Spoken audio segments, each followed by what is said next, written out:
Hi everyone, let's subtract fractions in today's part of fraction level up series. Subtracting the fractions with the same denominator.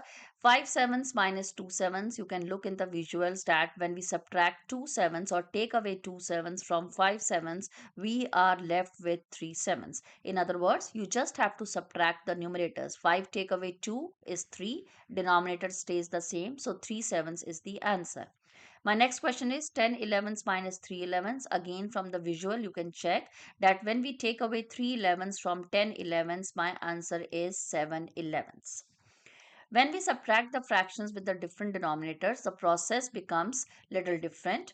5/8 take away 1/4. How can I subtract 1/4 from 5/8 when the denominators are not same? Because the part of the fractions are not same. Okay, the wholes are not same. Like 5/8 and then 1/4. So I will make the denominators as same. The common denominator of 8 and 4 is 8. So how can I make this 4 as 8? By multiplying it with 2. So I will multiply 4 with 2 and same I will do with the numerator. So 5 eights take away 2 eights and this gives me 3 eights. The visual explains it very nicely. From 5 eights you take away 2 eights and you get your answer as 3 eights.